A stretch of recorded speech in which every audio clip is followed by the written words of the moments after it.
And into that. I'm looking forward to sharing with you today several ways, matter of fact, 5 ways that you can increase your chances of winning a contract. I am your host, Mrs. M. Good to see you. I don't know where you are, but it is hot, hot, hot. It is very warm. I know it's like around 90 degrees where I am. I understand back home it's like 100. So good to see you guys. We're going to get started in right in about 2 minutes. And like I said, I'm your host, Mrs. M. And what we're going to do today is go over, doesn't matter if it's state or federal, we're going to look at what we can do to increase our chances to win a government contract by 88%. And these are things you can do very, very, very quickly. So you can, some of them are a little more detailed, but you can take a small portion of it and implement it. And you can actually look at ways you can win government contracts by implementing these 5. And they go from very detailed to where you're able to take 1 or 2 of those items and you're able to implement them and scale your business. So hold tight. We'll get started in just a couple of minutes, and I'll see you back in just a minute.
Okay. Well, hello, Maureen. It's good to see you. Good to see you, Jack. Good to see a couple of you individuals that I've seen. I know you guys are doing great things. So we're going to get started. And what I'm going to do is I am going to share my screen. I do that every time. And then we're going to dive into today's specific session. So what I always do with my GovCon Lunch and Learn is I never know who's visiting for the first time, if this is their first time when it comes to government contracts, or if they've been doing it for a while. So one of the things I love to do is kind of start as if you're a babe with government contracts. You've never done this before, all the way up to some of you that have won millions of dollars. That's what we like to craft the GovCon. And how do we do that with everyone in different places? Well, you start from the beginning, you skip through that, and then you go to what today's lesson is. And today's lesson is for anyone that's just getting started, all the way to we have some people that are winning millions of dollars. We just had a couple that won $500,000 in doing products, and they're doing like computers, and that's just like right now. So do not believe that there's not a lot of money out there. Do not believe that you can't increase your chances of winning. All of this is applicable as of right now. This just happened last week. And so it's happening. If you're not winning, there's a reason why. We can maybe can discover that today, but there's a reason why you're not winning government contracts, whether it's state or federal. They are actually putting more out there. Yes, there's still a couple of restrictions, but there's some things that are really changing on the good end, where there's going to be easier ways to win, as I'm seeing from my students and clients that are giving me feedback on specific areas that they're winning in and what they're doing. So we're going to look at what we need to do today to make that happen for all of you. That's the goal. So I'm going to go ahead and share my screen, and we'll pop over to my slideshow, and we'll go through that rather quickly. So then that way we can get started with the rest of it, which is why you're here. So once again, thank you for being here. This is all about 2025 and beyond. and we're going to talk about how do we increase chances of winning a government contract by 88%. So for those of you that don't know me, I am Mrs. M, and my big promise is to share with you my framework. I was talking to one of my clients today, and I said, if you're not winning a contract, it's going to fall between these 5 areas. Might not seem like it's true, but it is. So one of these 5 areas you're either not doing enough of, you really don't know what area you should be in. Should you be doing it this way or that way? And that's kind of what we want to look at. So today we're going to talk about 5 ways to increase chances of winning 88% in 2025. Number 1, you're going to have to understand a deep buyer understanding connection. That's number 1. Number 2, you're going to have to target your capture go, no-go decisions. Number 3, you're going to optimize your online visibility. Then you have to do some leveraging of your social economic certs. And then the last thing is analyze past awards and competitive pricing. And I'm going to go into detail for each one of those. So I'm hoping you stay to the end. So of this GovCon Lunch and Learn, I usually keep you on here for about 40 minutes. We're usually off by about 12:40. And I'm going to go over each one of those on ways that each one of these can help you increase. So we understand, if we've been doing this past past 5 months or anything like that, that government is definitely not a secret. It is a process. Even the capture, which I'm going to really dive a little bit more into.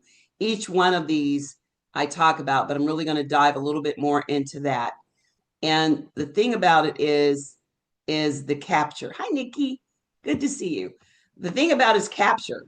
That's just one of them. Targeting and capture with the go and no go. We don't want to waste time. We don't want to waste energy. So we want to make sure that we know exactly what we're going after.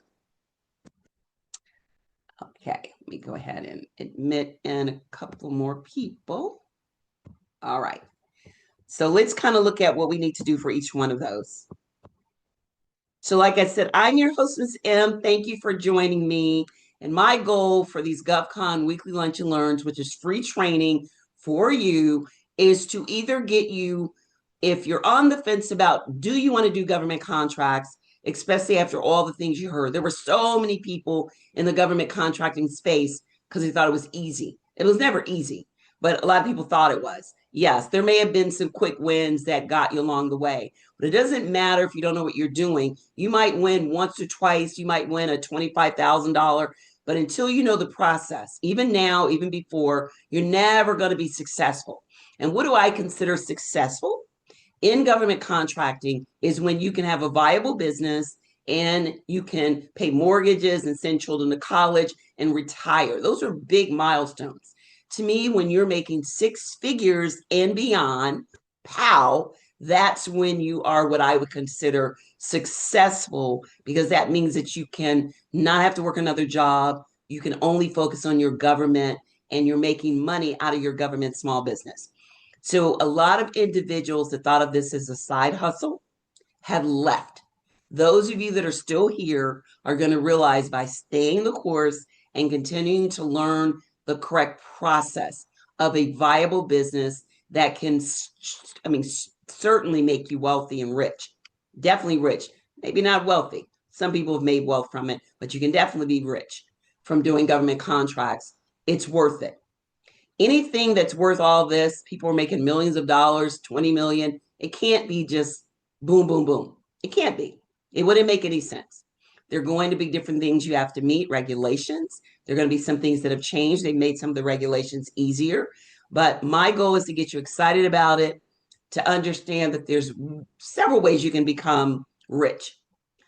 You can become rich by being a small business owner, by investing, by real estate. When you look at being a small business owner, one of the ways you can become rich is being a small business owner when it comes to government contracts. A small business federal government contractor or a small business government contractor, whether you're doing state or federal, both of those can make you very, very rich. So my goal is for you to stay to the end. I'm going to give you some quick items that hopefully can increase your way of winning, set you apart, and I'm going to give you this in a very short time. So we have been so fortunate to have our students win over now and counting $307,000 of government contracts. That includes state and federal. And they've done that with this one framework that I've been so fortunate to teach. And it has done millions of dollars. We have several stories from students that have done disaster relief contracts, that have done state contracts, products. We just had people win $1 million contract with products. So there's various ways our students and our clients are winning. But one of the things is they come back to my story. And my story was when I got out of the military, I knew that I wanted a way to win big with business. I didn't know what I wanted to do, but I knew that I did not want to work for someone. So after I got out of the Air Force, spending 12 years in the military, I loved it, but I was ready for something different. And so once I did that, I'm sorry, not 12. That was including Air Guard and all that, but it was not as long as 12 years, but the totality was that. But once I ended up getting out and not serving any more time in the military, that's when I knew that I wanted to do something. And I saw and heard about government contracts, as you probably did. And I started hearing, not on YouTube at the time, but I started witnessing people that were doing government contracts. The problem was no one talked about it. You'd ask them what were they doing and how did they get started? And everyone would be very closed mouth. And I noticed that they would talk about, yeah, I want a contract for 100,000, but no one would tell you how. I don't know if you guys experienced that. Or they give you little tidbits, but they never connect the dots where you would understand what that meant. So after I started doing research in government contracts, I realized that I struggled with knowing where to start. And I didn't know, I heard about capability statements. After I started understanding what that meant, I didn't know how important they were. That's a big part of it. I didn't know how to find my government buyers. I didn't know what to say to them to get them interested in me. Now, when I got started years ago, it wasn't as much competition as it is now. It's even worse now. So I didn't know what to do first, second, third. I didn't know how to market. I didn't know how to connect the dots. And I was almost like all everywhere because there is a learning curve for government. That's the key. You have to learn it. Now, one of the things that helps you is if you already know your industry. That means you're not trying to learn your industry at the same time you're trying to learn government. If you know government and not your industry, you're probably doing a little bit better. Or if you know your industry, if you know one or the other. Some people are exposed to government contracts, but let's say they did it as a civilian. They worked as a government buyer, or they worked in government, so they understand it. But maybe they're starting on a new industry, or maybe someone's done their industry, but they never done government contracts. Can you learn both at the same time? Absolutely.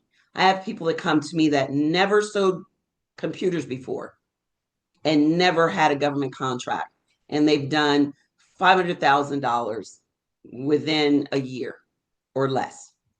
These are your exceptions and not your rule. That means they're willing to put in the energy, the effort. They're willing to really, really, really niche down. They only focus on computers. That's all they do. So when they're able to do that, we realize that they're a lot more equipped to win contracts, and they start to realize that they don't have to waste a lot of time. One of the mistakes we make and we get frustrated is because we waste a lot of time. Let's see. Hello. What if my industry is real estate? Can I still do government? You can still do government if your industry is real estate. You just have to do it differently. I know there's a lot of things we teach our students when it comes to real estate, whether it be leasing and not owning it, whether it be the middleman. There's so many things. I know individuals that sell computers. They found someone to build the computer to sell to the government. So there's so many things you can do if you know how to do it. That's the thing about government. There's very few things they don't need. And if your imagination is where you can think of some really, really great, viable ways, which we've been so blessed to be able to do with our students, you can make it possible. So yes, absolutely. Let's see if there's another question. Let me go down here. You're welcome. So I lost a lot of time. I don't know where you are in your process. I lost a lot of time because I didn't know what I was doing and I was all over the place. I didn't know, should I do this or that or that or that? And so what ends up happening is you find yourself with your cage code and 2 years have gone by and you still haven't won a contract. Now you're going on the third year and you've got your cage code and you've renewed your cage code, or you've been meaning to get your cage code if you're just getting started and you haven't done anything with it, or you've had it for a couple of years and you haven't done anything with it, or you won one contract or maybe two, but you really don't know how you won. It was just kind of like luck, kind of, just got lucky with it. If any of that sounds familiar, that's because you do not have a system. You do not have a system, because when you have a system in business, you're going to be able to repeat it again and again and again. You will be able to repeat that system where you will have revenue coming in, maybe some months 20K, other months it might be 10K, but you're going to have money coming in on a regular basis where there's a minimum and a max that you've ever made, but you're going to be able to do that. If it's spotty, if it's hit or miss, if you never know from month to month if you're going to be able to pay the mortgage or pay your office expenses, you don't have a system. You're still guessing. Once I realized that, that's when everything changed for me. And so there are going to be reasons why you don't think you can do this. There are going to be your own thoughts because you've experienced trying to win government contracts before and it didn't work. You've heard other people say it's harder, or you've looked at it and you're like, I don't want to do the cage code and all that. And even with state contracts, you don't have to do cage code. But in other words, there's an external reason why you feel you've seen other people, you've heard the stories. Everyone has a reason. Or you have something internal. You personally tried to win a government contract. Or maybe I hear a lot of people say when they'll meet me at an event, Miss M, I spent $9,997 on a course and all I got was the capability statement. So now internally, no matter what they see, they've convinced themselves this doesn't work for them. So the externals, when you look at other people, you've heard what they've done, what they haven't done, what their problems have been. You know someone that knows someone, a friend or someone that tried it didn't work. And or it's an internal thing. You've tried it.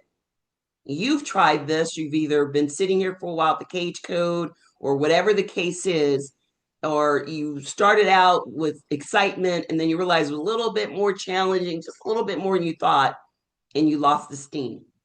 So there's always external reasons why or internal reasons why, and we fall up against a brick wall and we get down and then we revisit it again because somewhere inside of us, we know that we want a business that we can have freedom, which means we might sell products and do the middleman with the people that I know that did 500K.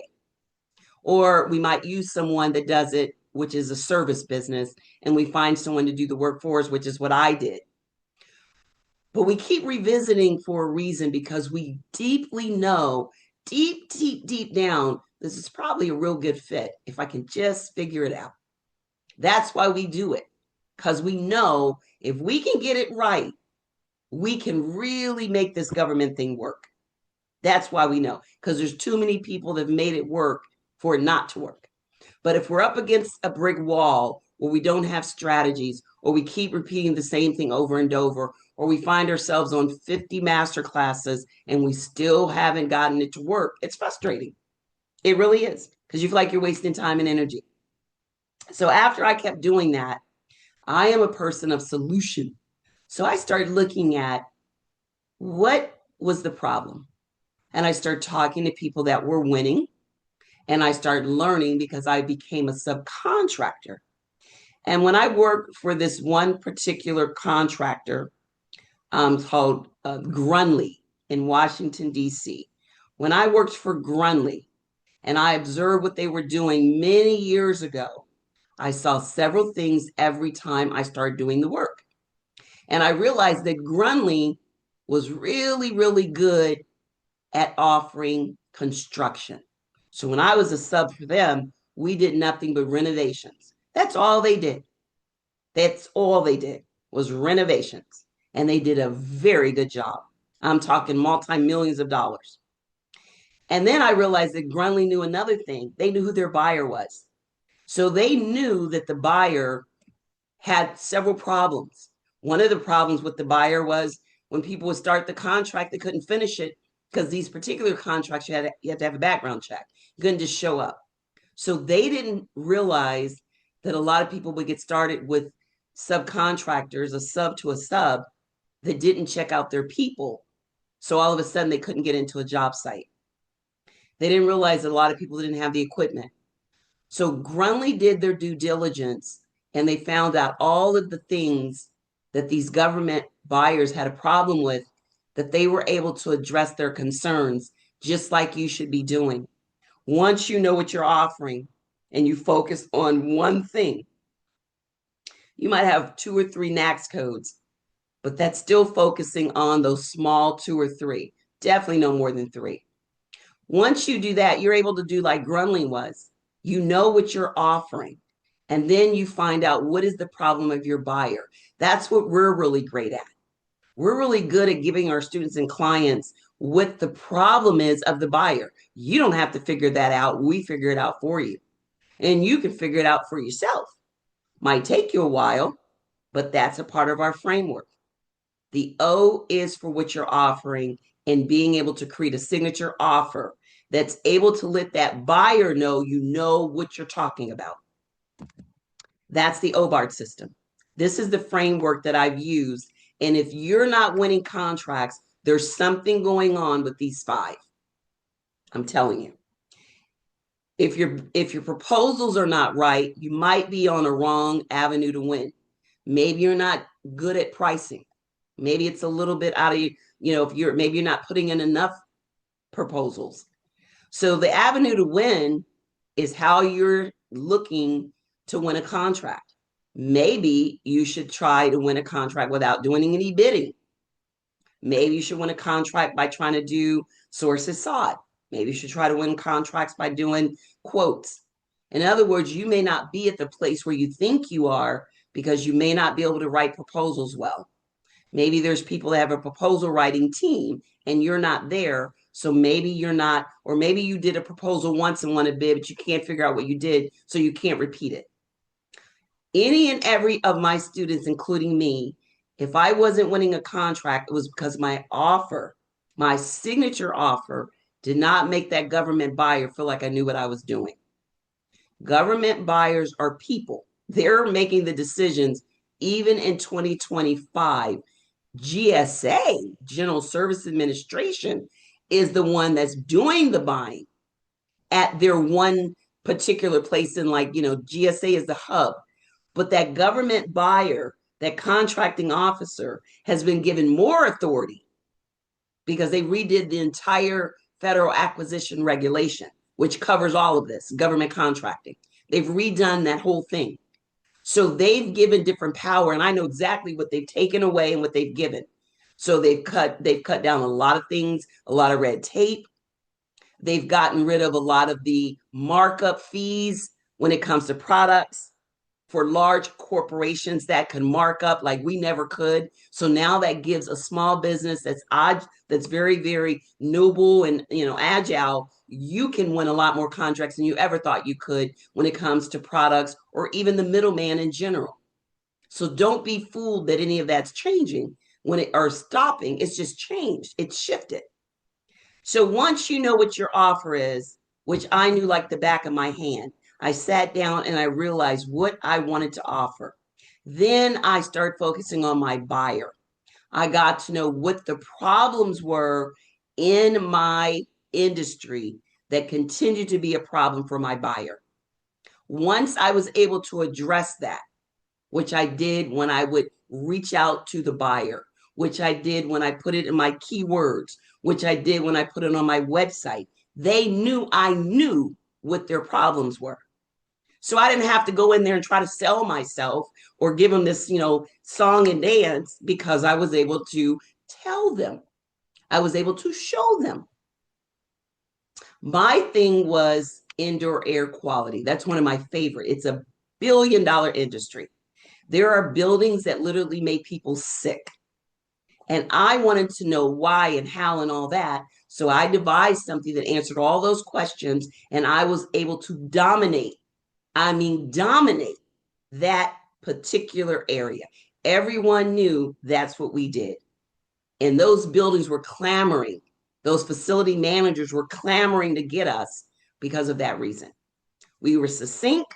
We knew what we were talking about. We studied it a little bit and we knew how to hone in. And we were able to convey that where they could understand what they were going to lose if they went with someone else as opposed with us. Because the one thing we were doing is we were giving them an offer as opposed to just a product or a service. And if you want to know the difference, an offer is where you add value. You don't just go in and do one thing. You might give them a report. You might give them this or that. And then you put it all together. And the transformation that that government agency is going to get from you is going to be priceless. So when people ask me, Miss M, why weren't you the cheapest? Because I didn't have to be. I never raced down to the bottom of my prices. I wasn't competing on price. I was competing on value. And so when you do that, you're going to automatically put yourself in a different position.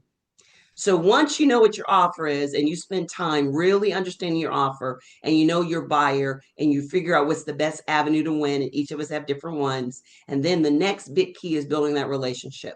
If you don't have past performance, your best bet is a under 250, 25,000, building a relationship, no bid kind of win. That's what you have to look at. You can't be out there trying to win a $300,000. Now, some people do, but they're the what? Exception, not the rule. They're not the rule. They're the exception. Because most people aren't going to win a 300 something thousand with no past performance and they don't know anyone. Can they win a 300,000 if they know someone? Absolutely. Can they win a 300,000 if they have past performance? Absolutely. But normally, if they don't have either, not normally going to happen. So you're wasting your time. The next is building teams. Building teams means you know how to vet that vendor that's going to go do that work for you. You know how to vet that person that says they're going to give you credit. There are people that are doing so well that they need funding, and they trust that these people that they're doing business with is going to give them the funding. Well, a couple people made mistakes. A couple of our students made mistakes, and they didn't vet the way they should have. Maybe there was a invoice factoring company that was going to give them, up to $500,000 in credit. And even if they were a new company, I know of those that do that. So when you guys get to the point where you need funding, I have a very good source. We do it as well. And then we have sources. That's not an issue for you if you haven't even done $10,000. But there are some people doing 500,000. And if you make the wrong mistake where you go with the wrong company that says they're going to fund you, and then you find out they're not, you could be in a whole heap of problems. So teaming is all of that. It's teaming with the right vendor. It's teaming with the right funding company. It's teaming with all of that. You've got to have that. So they may have had a great offer. They may have known their buyer. They knew the best avenue to win. They built relationships. But when they started teaming, they didn't choose the right funding company. That could cost them their business. So all of these are the reason why some people are not winning contracts. So once I figured that out, I was able to keep it moving and didn't look back. And 28 years later, I've had some form with government contracts, and it's just been absolutely phenomenal. So like I say, your offer, you don't have enough value. Your buyer, you're not connecting. Your avenue is not a good fit. Your relationships, you're not connecting. And your team, either you don't have a team, you don't know how to build a team, or don't think of your team as just your people. It's the people around you, your funding people, your equipment people. Every part of that is your team. So you may have the other four, but you don't have the right funding, you don't have the right team. So there's a reason why you've been struggling, and these are one of these are normally, or several of these are the main reasons why.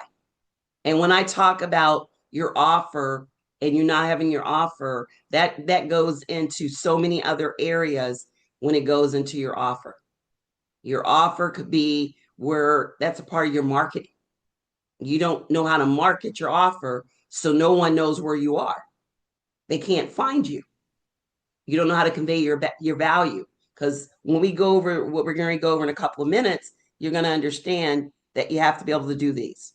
So I've been fortunate, and from there we've had so many conferences and training. That's some of the things I love to do, and VIP trainings and all of that, because the goal is to get you to where we're trying to get to up to 1,000 or so students who are doing six figures and beyond by following this framework. And we are very, very, very close for 20 from, I think, within the year of doing that. Very close.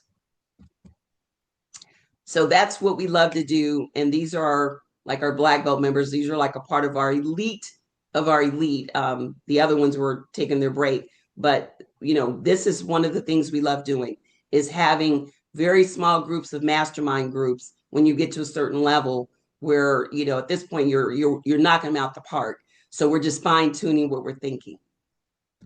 So this is for anyone that's tired. The average person wins a contract in about 18 to 36 months. And now we're going to go into what you need to do. Now, we have several things in our framework when it comes to method. Your offer normally doesn't change. Your buyer normally doesn't change. Your avenue may change. You may decide to do the rental method, where you position your company to be where you're looking at renting, not owning, but renting. That could be renting doing real estate. It could be a lot of things. So it's all about positioning. And I've been doing this for a while, and I'm so blessed. And I say blessed because I know that one of my favorite things is teaching.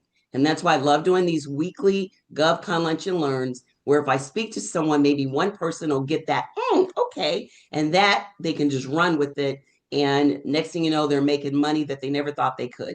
It happened to me. My background is accounting, and this is something I never thought I'd be doing. And I wouldn't even look back at accounting.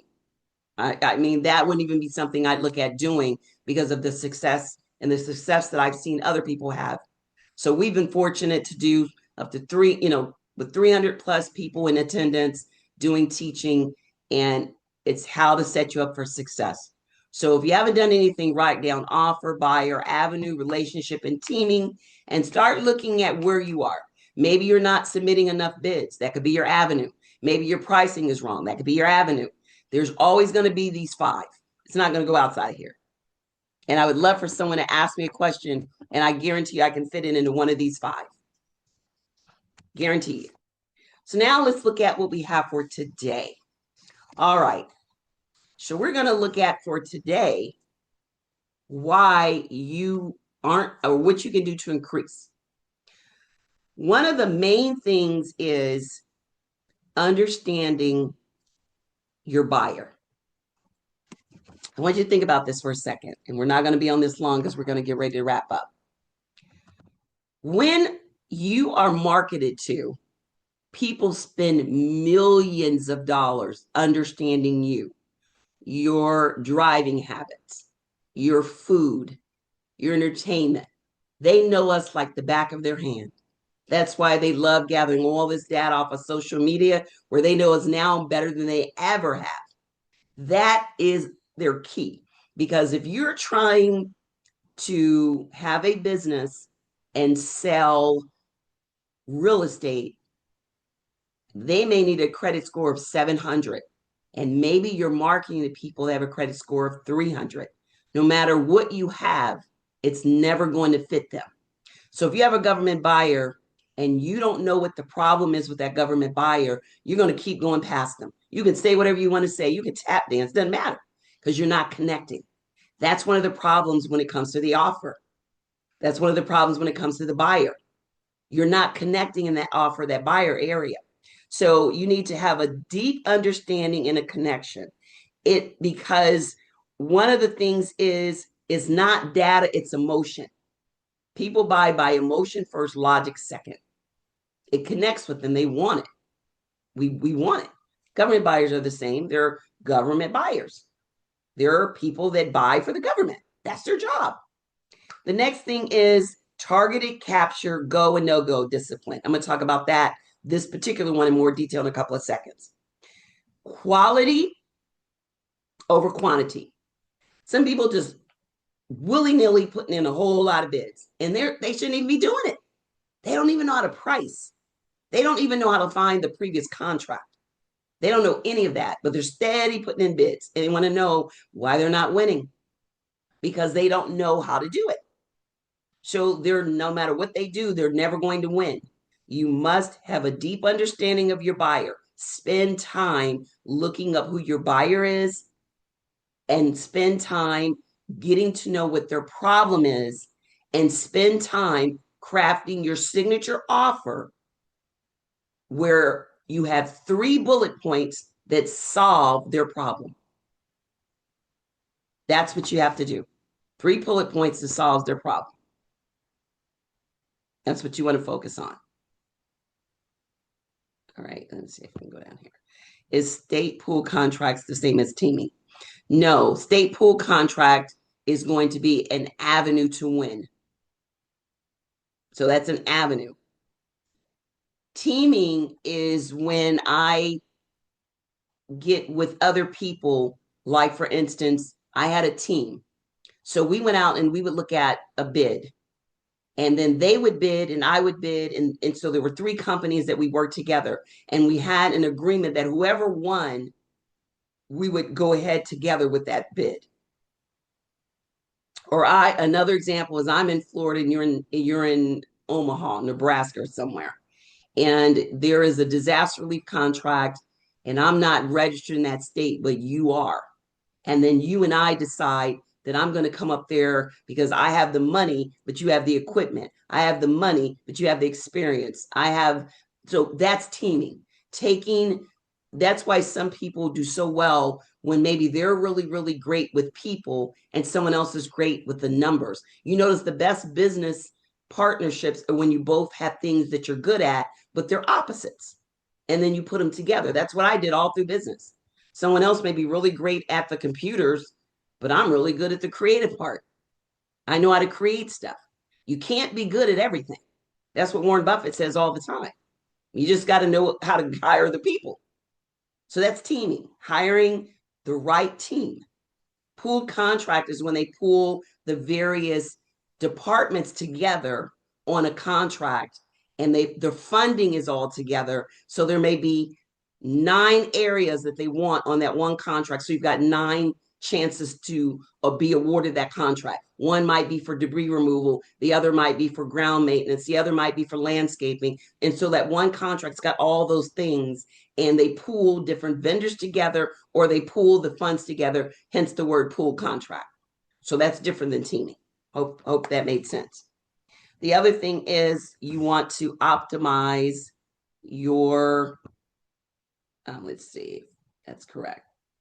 Let's see, let me go down here. The other thing is you want to optimize your online visibility. I can't emphasize this enough. I was talking to a gentleman today, and I asked him, why would someone hire you? They don't even know you're there. They don't even know you're there. Is anyone in Texas and wants to team up? And Nikki, you can definitely go to the Facebook group because, we have close to 6,000 people there. So you definitely can go on there and see if someone wants to do teaming. And we help people with the teaming up. We help vet each other and make sure that the agreements are in place, because you definitely want to have the right agreement. So that's one of the things we want to do. It's a big world out there, but we can make it smaller. So optimizing your online visibility is oh so important. Oh, so important. I can't emphasize enough how important that is, because when you optimize, people can find you. We don't do television ads or anything like that. So people have to know we're there. So you have to be in the portals where your buyer is, and you have to reach out via email to get their attention, for them to want to take a phone call from you, then for them to want to meet with you via Zoom. That's the steps. That's why we have the steps here up to success. The other one is leveraging your social economic certifications.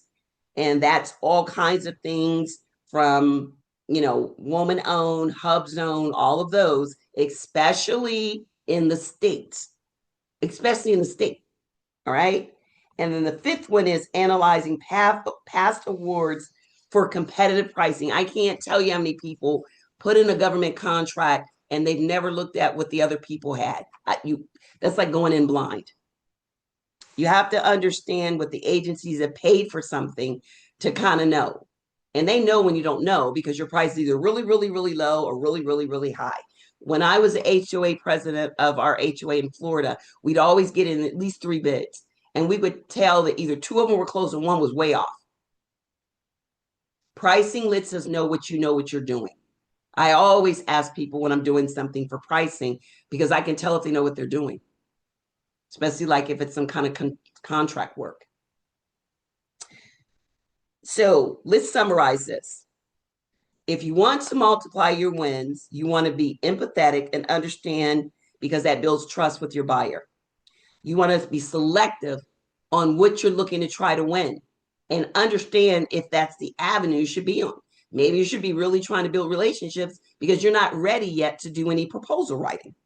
You want to have an online presence that really equals front of mind. You always want to be, like, so I'm like, wait a minute, I remember that company. I remember them because when they came in for the industry day, they sent me a LinkedIn and they've been sending me something and they are a great fit. That's what you want to be like. Oh, I remember that company. And your certs, if it's a smaller pool, it equals less competition, especially in the state area.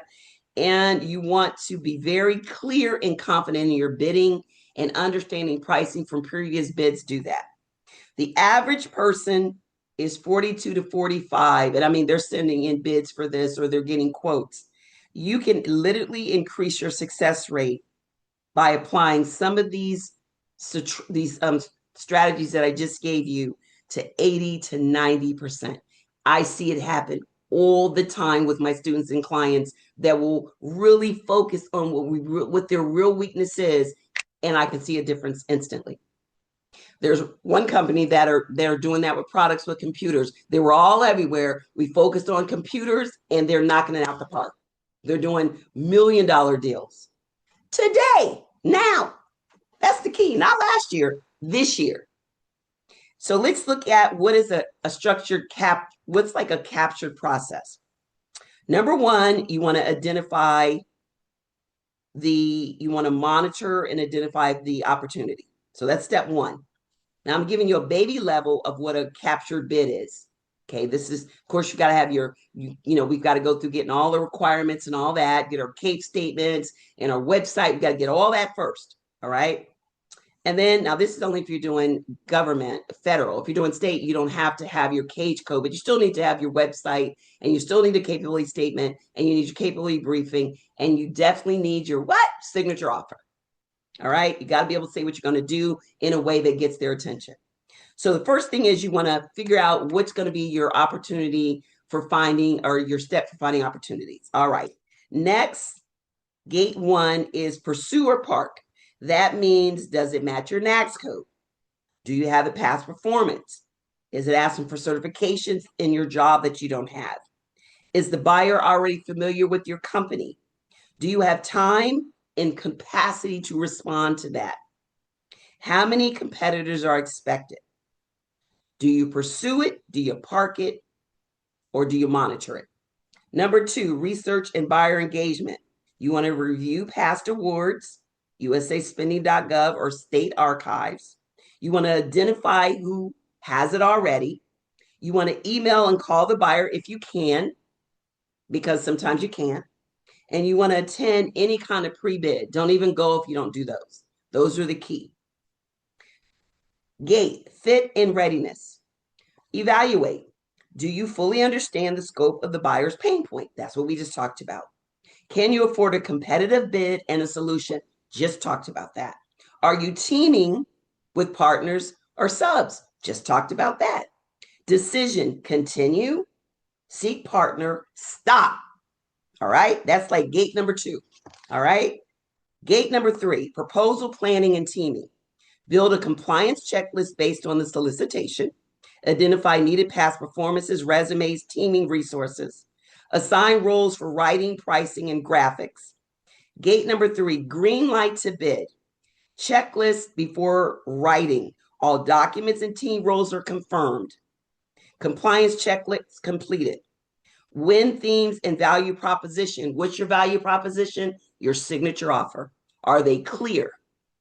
Decision, go, delay, no go. Number 4, proposal development and submission. Write your draft with focus on evaluation criteria. Review with fresh eyes. Have someone else look at it. Submit in required format or time early if possible, and upload to a bidding portal or email as instructed. And then the last step is post-submission and debrief. Track award status and follow-up. Request debrief whenever win or lose. Document what worked. Update your capture log and stay connected to that agency for future bids. Now, I go into this in great detail. This is just a high level, but I go into each one of these. And this is what we mean by avenue to win. This can be very complicated if you're looking at submitting a bid because it's capture. That's why you hear people in certain fields of government say capture management. There's a whole different language you use than some people, depending on where you are in your government market walk. Capture management is what you want to set up. So you're capturing the bids, and everyone that's doing this, who's really looking at doing it the way I'm going to teach you to do it, is going to have a capture management process when you get there. You may not even be there yet. You might be at the no bid process where you're looking to get a bid without bidding. So I took all of the things you can do to increase by 88%. One of them on there was your capture management. I took that one and just did a deep dive, a little deeper. That's what I love showing you that you can do. So I've given those to you. Now, if anyone wants to know more and they want to learn more when it comes to increasing and all of the things, then I have a workshop that I teach you utilizing AI, artificial intelligence, on finding state and federal contracts. I do both. I don't do only federal anymore because there's so many opportunities in state. And when I do state, I teach you how to do the pooled contracts and how to do teaming and how to do all of that. So I am going to put in this chat what that looks like. So we're going to give you your basic marketing tools. We're going to help you understand that you can use our OBART framework and it works for anyone that works it, but you do have to put the work in. And all of that is for my system for $297. And that is my smart workshop. It's brand new and it encompasses all of that in there. It's for $297 and it is 4 modules and it's self-paced. And we do have a once a month live workshop. You get teaming partners because you get to do networking together. We have on-demand support where you can call in for support 3 days a week. You can call in for support. Our office hours are 10 to 12. And if you're not available during that time, you leave a message, but that's what we consider office hours. That means we're giving you live support via our call-in line. We're always going to have a line where you can call in. And let's see. Ms. M, what do you do if the product I'm looking to bid on is not found in the size requesting department is asking for? You would can you send me an email on that, Nikki? Yeah, because I need to understand it's looking to bid on and not found in the size. Yeah, so the product is not found. Yeah, that would need a little bit. I would need to look at that. Someone to answer that off the fly because I'm going to give you my undivided attention on that one. Because there's a couple of things you could do. So shoot our team an email and we'll have someone respond to you within the 24 hours, okay? And just put it support at Crack the Gov Code because I know you're one of my Crack the Gov coders. So yeah, just put it there. But we have what we call a resource vault. It's sort of like an app with all these tips and cheat sheets. We have you get 24-hour on-demand training with our actual platform. We do live coaching once a month. You can attend coaching as many times as you want. It's every month. And then we have a small accountability group. And then all of this is narrowed down with showing you how to set up all your systems and everything for this. And like I said, do you have live? Yes, our live coaching this month, Morris, how are you today? Is I think it's June. I'm sorry, we had it this month. We already had it for the month of June. So the next one is July. But yes, we had the training for the month of June. I think it was like the 12th or something. Yeah. Hi, how you doing, Mr. Harvey? So anyone that's interested, this is all of the things you receive, including we give you a platform to find the bids, all of the phone numbers to reach out, the scripts, cheat sheets, everything to say to the bids. All of that is if you're interested in doing state. Like I said, it's our SMART, and that's for like our state, middleman, avenue, all of that is combined together. AI in there, so it's learning how to be smart with government. And where do we start if we're a beginner? This course is a beginner. This starts you at the beginning, Miss G. So yeah, if you're at the beginning, that's why I always tell you this is for anyone that is just getting started. And if anyone has already gone past that, then they would be able to call me and I would. And if you're just getting started, you can come here. But if you've been doing this, you don't have a strategy, then this is where you would go as well. If you're not winning contracts 10K and more, then there's a reason. If you've been doing this for a while. So if you would want to talk to me, I always have different things that fit. But this is for someone that's just beginning. It's our brand new one because we include state, federal, and AI. So we're showing you how to do disaster relief contracts using AI with this method, how to increase your chances of winning. So all of that, and especially going over pooled contract, because that's a big one for people. So you can reach out at 986-8228.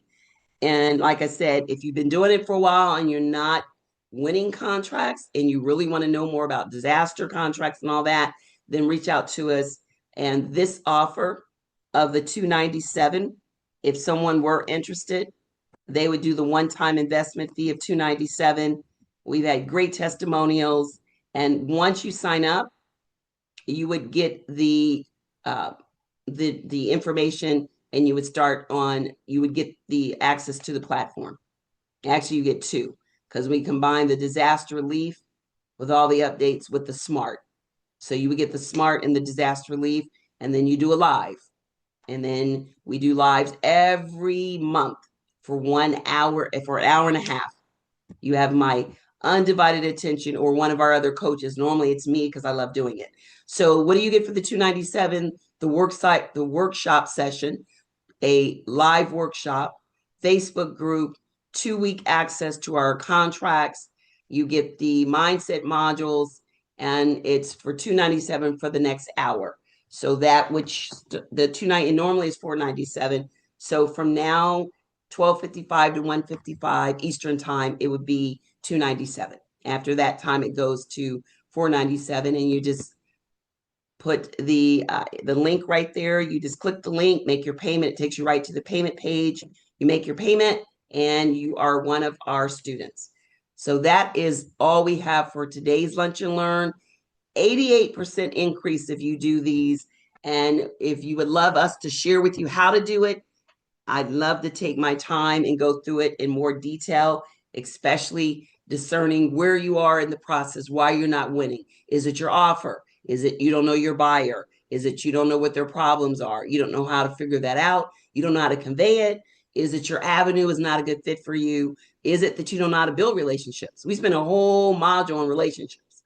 Some people don't know how to build relationships, or maybe you don't know how to choose the right team, how to pick your team, that because teaming is everything. You can't do this on your own. You might be able to get little bids, but not really on your own. So any of my students, thank you guys for being here. Any of you guys, you can always shoot us a phone call or shoot us an email. Our support at the Gov Edge, support at Crack the Gov Code. So that is it. Anyone that has been doing this for a while and not making any leadway and really want to know what they can do, you're welcome, Maureen. Then make sure that you reach out to us because we'd be more than happy to help you. And I wish you guys much success. And if you don't have any other questions on anything, it could be about where where you're finding your problems, whatever the question is. I'm going to wrap it up. So if you have any questions, put it in the chat. Um, let's see what this is. Let's see what we have here. If I have any other questions. Stay cool. Yeah, I'm gonna stay cool. You as well. Thank you guys so much. I hope I see you on the other side as one of my students. I'd love, love, love to work with you. And until next time, you guys be safe and take care. Bye bye.